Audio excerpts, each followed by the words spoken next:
Hello friends, सी language की series में आज हम देखेंगे ऑपरेटर। एक ऑपरेटर का क्या रोल है। कोई भी प्रोग्रामिंग लैंग्वेज हो गया, जैसे पाइथन हो गया या फिर JavaScript, PHP, C plus plus, उसमें आपको एक ऑपरेटर टॉपिक पढ़ना होता है, यानी जो आपके ऑपरेशन को परफॉर्म करता है। तो ऑपरेटर क्या होता है, इन बातों को इस वीडियो में हम देखेंगे।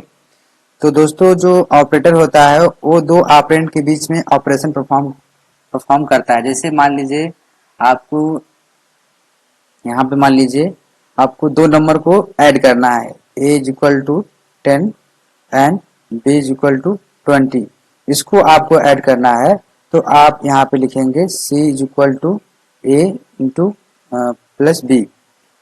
तो जो यहाँ पे ए और बी है, ये दो ऑपरेंड कहलाते हैं, और इन ए और बी के बीच में जो दो आपके जो एक प्लस का जो सिंबल है, वो आपका ऑपरेटर कहलाता है। और यहाँ पे आप देख पा रहे होंगे इज इक्वल टू का लगा है, तो ये भी आपका एक ऑपरेटर है। तो ऑपरेटर कई प्रकार के होते हैं, इन सारी बातों को हम देखेंगे। तो पहले हम देखते हैं कि ऑपरेटर क्या होता है। तो operators which are perform the operation, the action between two operand. ठीक है, दो ऑपरेंड के बीच में जो आपका ऑपरेशन परफॉर्म करता है, वो एक्शन लेता है, तो वो आपका ऑपरेंड कहलाता है।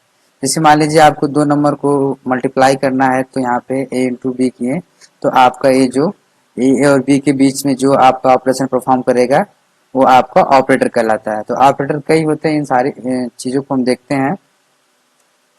यहाँ पे जैसे कि यहाँ पे ए प्लस बी हो गया, तो ये आपका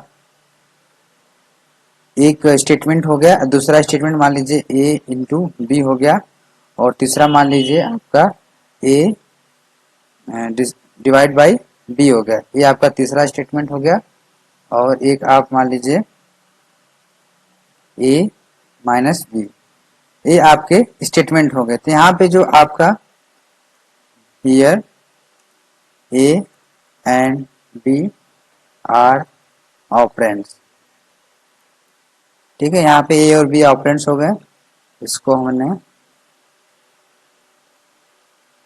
और इसके जस्ट नीचे यहाँ पे हम लिख देते हैं जो आपका ये प्लस हो गया, माइनस हो गया, ठीक है, और ये मल्टीप्लाई हो गया, और एक ये डिवाइड हो गया। तो ये आपके क्या कहलाते हैं, ऑपरेटर। ठीक है, ये आपके ऑपरेटर्स हो गए। तो ऑपरेटर के कई प्रकार होते हैं, तो इसके हम टाइप्स को देख लेते हैं कि ऑपरेटर के कितने प्रकार हैं। तो ऑपरेटर बेसिकली जो समानतः छह प्रकार को हम पढ़ेंगे यहाँ पे। तो टाइप्स ऑफ ऑपरेटर्स, ठीक है, इसको हमने, और यहाँ पे हम ऑपरेटर के टाइप पढ़ रहे हैं। तो यहाँ पे हम पहला जो आपका हो गया अरिथमेटिक, अरिथमेटिक ऑपरेटर। और दूसरा नंबर पे हो गया आपका रिलेशनल ऑपरेटर।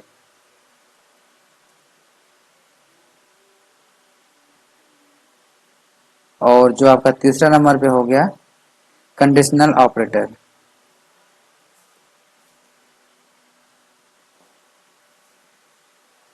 और चौथा नंबर पे हो गया लॉजिकल ऑपरेटर। ठीक है, और इसके बाद जो पांचवा नंबर पे हो गया आपका assignment operator.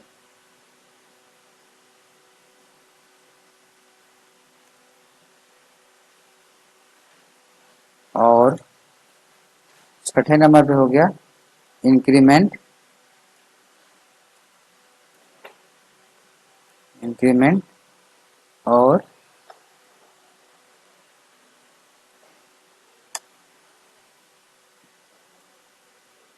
And decrement operator. ठीक है, तो ये जो कुछ टाइप हो गए ऑपरेटर के, इसको हम अभी देखेंगे कि जो एक ऑपरेटर है, अरिथमेटिक ऑपरेटर और रिलेशनल ऑपरेटर, ये सब ऑपरेटर क्या है, इन सारी चीज़ों को देखेंगे। तो इसको हमने यहाँ से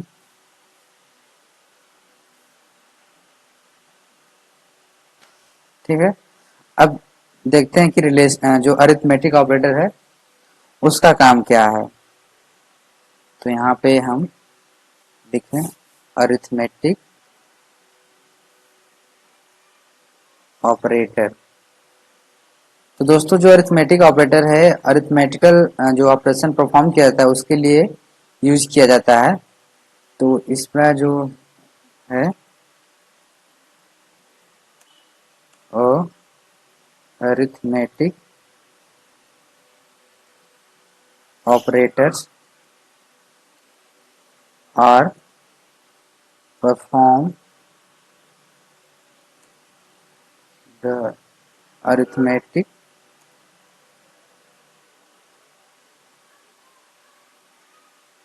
टिकल ऑपरेशन। ठीक है, अरिथमेटिक जो ऑपरेशन मल्टीप्लाई और जो डिवाइड करने का काम और जो एडिशन का हो गया, सब्ट्रैक्शन का हो गया, तो इसके लिए अरिथमेटिक ऑपरेटर का उपयोग किया जाता है। जैसे कि एग्जांपल देखिए, हो गया एडिशन का। ठीक है, एडिशन का हो गया तो जो इसका सिंबल है वो आपका इस तरह है, प्लस, और हो गया सब्ट्रैक्शन।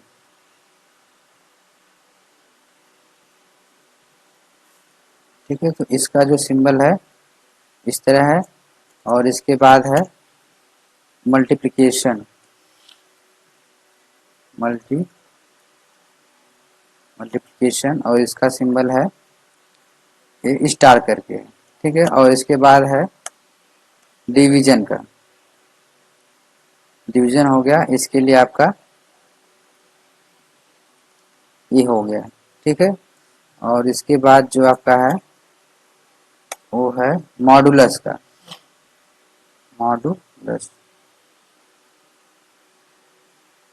तो मॉडुलस का सिंबल हो गया, ये हो गया। ठीक है, तो जो एडिशन हो गया आपका, जो जोड़ने का काम करता है, और सब्ट्रैक्शन दो वैल्यू को उसमें से जो घटाने का काम करेगा, और मल्टीप्लिकेशन मल्टीप्लाई करने का काम, और जो डिवीजन हो गया तो वो डिवाइड करने का काम करेगा। जो मॉडुलस होता है, मान लीजिए आपने यहाँ पे 10 दिया और इसको मॉडुलस लगाया, और यहाँ पे इसको 2 लिखें इज इक्वल टू, इसके बाद ये जो आपका जो बताएगा मॉडुलस कि कितना आपका रिमाइंडर आया है, कितना शेषफल बचा है। तो 2 में जब आप 10 से भाग देंगे तो आपका कुछ भी शेषफल नहीं आएगा, तो यहाँ पे आपका 0 है। दोस्तों मॉडुलस का यूज इस तरह किया जाता है। अब हम देखते हैं रिलेशनल ऑपरेटर का काम क्या है। यहाँ पे हमने इसको इस तरह कर दिया। अब हम देखते हैं रिलेशनल ऑपरेटर।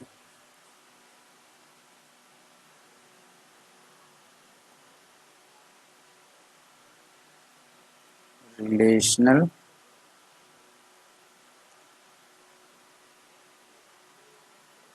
ऑपरेटर,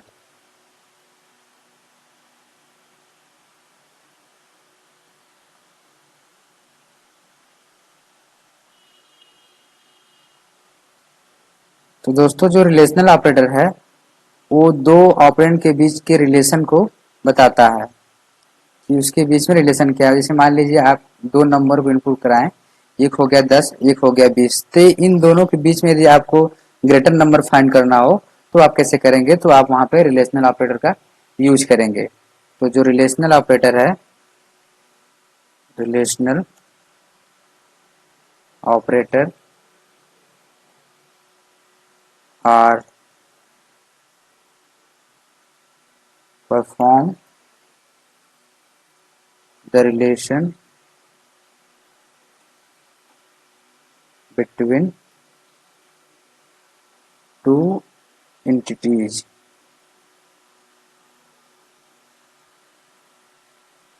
इंटिटीज का मतलब यहाँ पे आपका ऑपरेंड हो गया।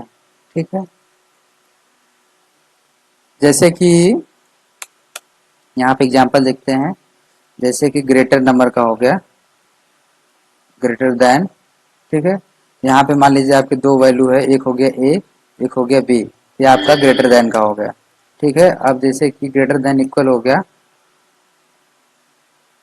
ग्रेटर देन इक्वल, तो इसके लिए आप जो इस तरह जो सिंटेक्स होगा इस तरह आप लिखेंगे यहाँ पे बी। ठीक है, अब जैसे हो गया यहाँ पे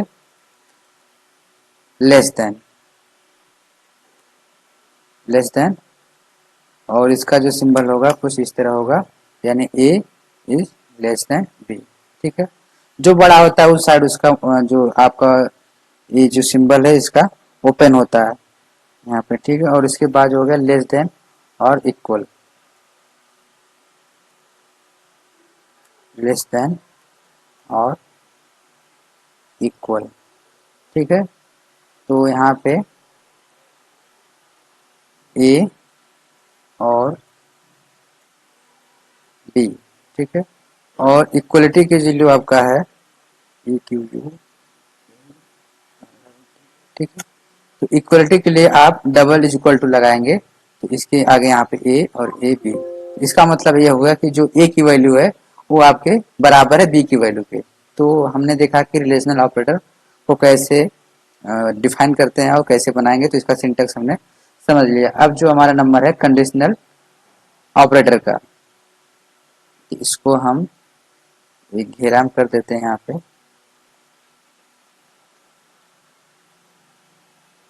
यहाँ पे हम देखते हैं कि कंडीशनल ऑपरेटर क्या होता है।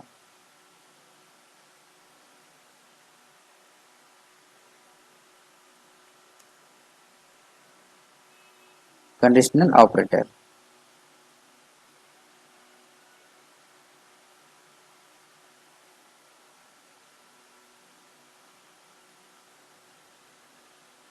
तो जो कंडीशनल ऑपरेटर होता है दो ऑपरेंड के बीच में कंडीशन को चेक करने के लिए किया जाता है। जैसे मान लीजिए अभी हम इसको पहले डिफिनेशन लिखते हैं।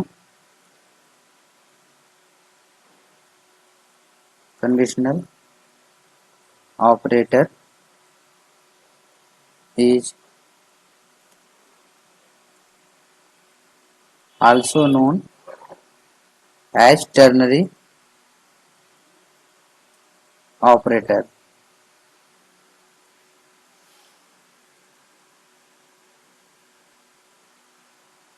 ठीक है, टर्नरी का मतलब यहाँ पे तीन ऑपरेंड होंगे।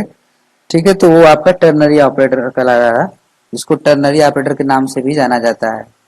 तो ये हो गया, और इसके बाद यहाँ पे ठीक है, अब नेक्स्ट पॉइंट जैसे है, it is use to check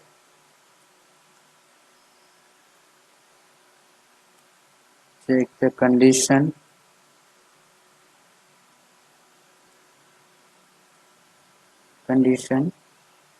without using conditional statement।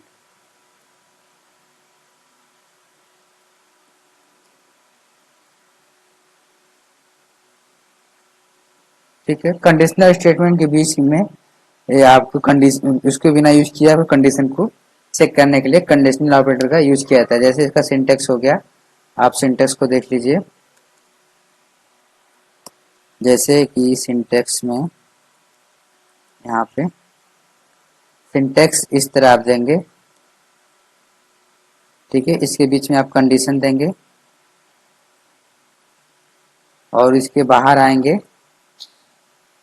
यहाँ पे आप एक क्वेश्चन मार्क देंगे और इसके बाद यहाँ पे जो आपका होगा वो ट्रू ब्लॉक होगा। ठीक है, और यहाँ पे कॉलन होगा, तो कॉलन के बाद यहाँ पे आपका फॉल्स ब्लॉक होगा।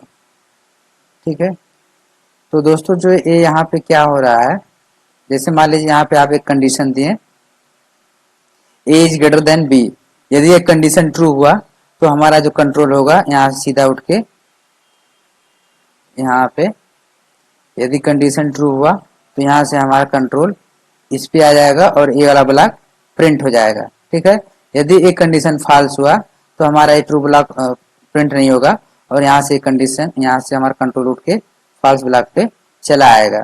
ठीक है, तो इस तरह कंडीशनल स्टेटमेंट का जो ऑपरेटर है इसको यूज किया जाता है।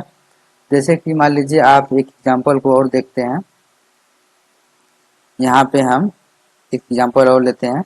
जैसे कि मान लीजिए यहाँ पे a इज इक्वल टू 1, यदि यह कंडीशन ट्रू हुआ तो हमारा क्या प्रिंट होना चाहिए, प्रिंट। तो प्रिंट के लिए हमारे पास एक प्रिंटफ प्रीडिफाइंड फंक्शन है, उसको हमने यूज किया और लिखा, एक मैसेज दिया a इज इक्वल टू 1। ठीक है, यदि यह फॉल्स हुआ तो हमारा जो कंट्रोल होगा, एक और मैसेज देते हैं और इस मैसेज में हम पास किए a is not equal to 1। ठीक है, तो यहाँ पे आप देख पा रहे होंगे कि यदि एक कंडीशन ट्रू हुई तो हमारा ए ट्रू ब्लॉक चलेगा, यदि कंडीशन फॉल्स हुई तो हमारा ए प्रिंट ब्लॉक फॉल्स ब्लॉक चलेगा। तो इस तरह हम अपने जो प्रोग्राम बनाएंगे तो उसमें कंडीशनल ऑपरेटर का यूज करेंगे। ठीक है, तो अब हमारा जो नेक्स्ट पॉइंट है वो है लॉजिकल ऑपरेटर का। तो देखते हैं कि लॉजिकल ऑपरेटर क्या होता है। तो जो दोस्तों जो लॉजिकल ऑपरेटर होता है, लॉजिक को इम्प्लीमेंट करने के लिए यूज किया जाता है। तो लॉजिकल ऑपरेटर को हम यहाँ से देखते हैं, यहाँ हमने लिखा लॉजिकल ऑपरेटर। ठीक है, अब हम लॉजिकल ऑपरेटर को देखते हैं कि क्या होता है।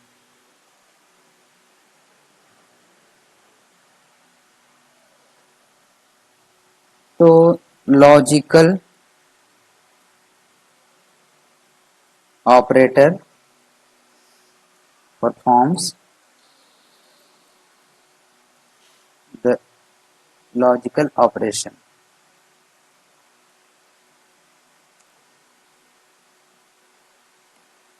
ठीक है, तो लॉजिकल ऑपरेशन लॉजिक को इम्प्लीमेंट करने के लिए यूज किया जाता है। जैसे कि एग्जांपल आप देखिए, यहाँ पे एक हो गया एंड। ठीक है, आप गेट पढ़े होंगे तो इसमें गेट के थ्रू ही वो सब बातें इम्प्लीमेंट होती हैं। गेट में क्या होता है कि यदि दोनों वैल्यू ट्रू होता है तभी वो हमारा वो 1 आता है। तो यहाँ पे उसको ज़्यादा हम नहीं देखेंगे। तो एंड के लिए आपके पास एक सिंबल है एम% का, तो इस तरह आप डबल लगाएंगे तो ये आपका एंड ऑपरेटर यूज होगा। या एक और आता है आपका और है, तो आर के लिए आपके पास जो दो सिंबल है कुछ इस तरह है। ठीक है, इसको हम पाइप ऑपरेटर भी बोलते हैं। ठीक है, ये पाइप ऑपरेटर के नाम से भी जाना जाता है। और जो नेक्स्ट है वो है नॉट का। ठीक है, तो नॉट को दोस्तों जो ए एक्सक्लेमेशन मार्क है इसके द्वारा यूज किया जाता है। ठीक है, इसको EXCLAMETORY।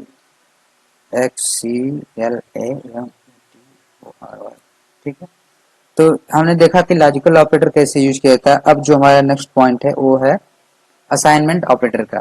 तो जो असाइनमेंट ऑपरेटर का यूज किया जाता है वैल्यू को असाइन करने के लिए, तो इसको हमने एक बॉक्स में कर दिया और हम देखते हैं कि असाइनमेंट ऑपरेटर क्या होता है।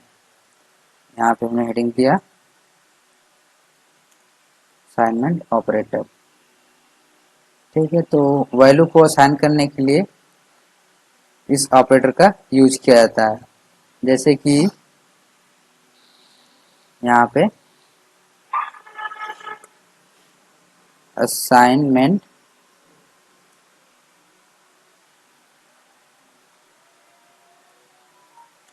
ऑपरेटर, यहाँ पे स्पेलिंग गलत हो गया,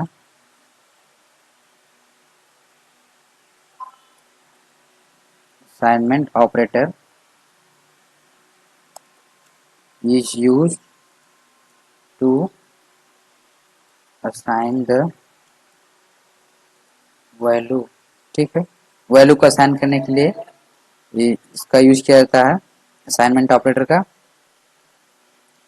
और जो हमारा नेक्स्ट पॉइंट हो गया,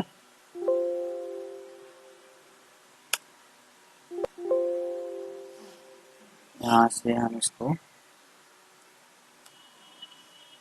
जो नेक्स्ट पॉइंट हो गया, it is represented by the symbol. तो इसके लिए जो हमारे पास सिंबल है उसको इस तरह वैल्यू को असाइन की जाती है। जैसे कि मान लीजिए यहाँ पे हमने a लिखा इज इक्वल टू 10, ये क्या हुआ कि जो a वेरिएबल है उसमें 10 वैल्यू असाइन हो गई है। तो जो दोस्तों जो असाइनमेंट ऑपरेटर का काम होता है वो आप राइट टू लेफ्ट वैल्यू को असाइन करता है, ना कि लेफ्ट टू राइट। यहाँ पे हमारा जो राइट हो गया 10 और ये हो गया लेफ्ट में वेरिएबल हो गया। तो जो क्या हुआ 10 है, जो 10 की वैल्यू a में असाइन हो गई, यानी राइट टू लेफ्ट, यहाँ से right to left, not A A to right. ठीक है, यानी जो लेफ्ट टू राइट नहीं होगा, राइट टू लेफ्ट। तो यहाँ पे इसको इस तरह यूज किया जाता है। अब जो हमारा नेक्स्ट पॉइंट है वो है, कुछ नोट में है, इसको हम लिख लेते हैं नोट। ये हो गया assignment, assignment operator is always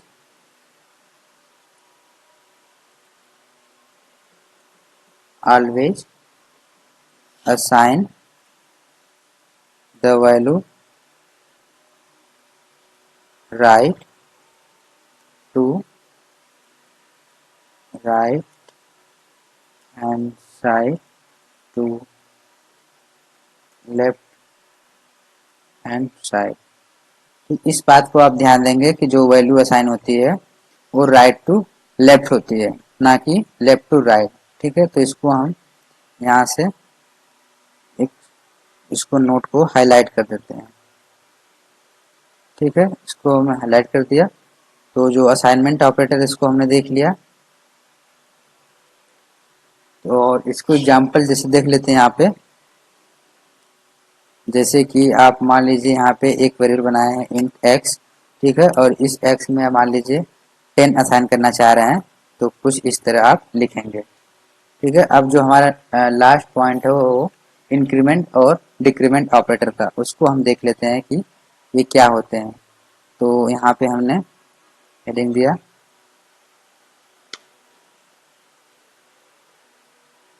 increment operator. ठीक है, तो इसको हमने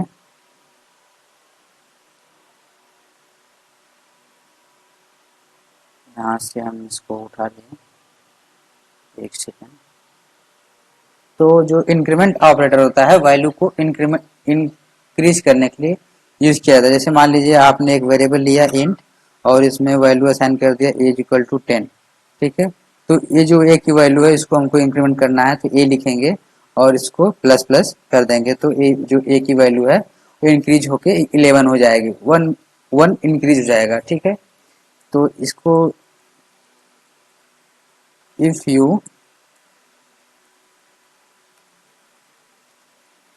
you want to increase the value into real value, then this process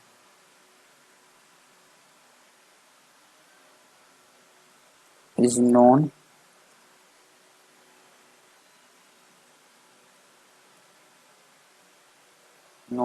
as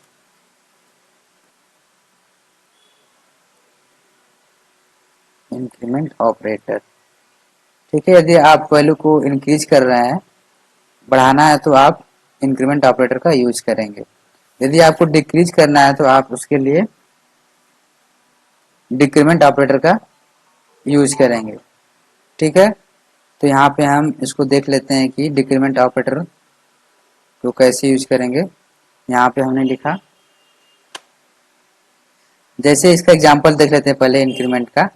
तो इंक्रीमेंट का एग्जांपल जैसे हो गया, एक हमने वेरिएबल बनाया इंट x, ठीक है, और इस x में हमने यहाँ पे 10 असाइन कर दिया असाइनमेंट ऑपरेटर के थ्रू, ठीक है। अब इसकी वैल्यू हम इंक्रीज करना चाह रहे हैं, तो यहाँ पे x लिखेंगे और प्लस प्लस, ठीक है। तो दोस्तों ये जो क्या हो रहा है, जिसका रिजल्ट होगा, ठीक है, यहाँ इसका रिजल्ट 11 हो जाएगा, जो इसका रिजल्ट होगा 11 हो जाएगा, क्योंकि यहाँ पे जो x की वैल्यू है 10 है और यहाँ पे इंक्रीमेंट ऑपरेटर यूज हो रहा है, जो 10 है इंक्रीज होके 11 हो जाएगा, ठीक है। तो इसको इस तरह आप भी लिख सकते हैं, जैसे x हो गया और x is equal to x की जो वैल्यू है उसमें प्लस करके 1 कर दिए, तो ये भी आपका इंक्रीमेंट ऑपरेटर हो गया। या इसको आप इस तरह भी ले सकते हैं, x और प्लस इज इक्वल टू 1, तो इस तरह भी आप इंक्रीमेंट ऑपरेटर को यूज कर सकते हैं। तो जो हमारा लास्ट है वो है डिक्रीमेंट ऑपरेटर। तो यहाँ पे हम लिखते हैं डिक्रीमेंट ऑपरेटर, ठीक है। तो डिक्रीमेंट ऑपरेटर जो है वो वैल्यू को डिक्रीज करने के लिए यूज किया जाता है। It is just opposite of increment operator, ठीक है, वैल्यू को डिक्रीज करने के लिए यूज किया जाता है। तो इसको हम लिख देते हैं, इट इज यूज टू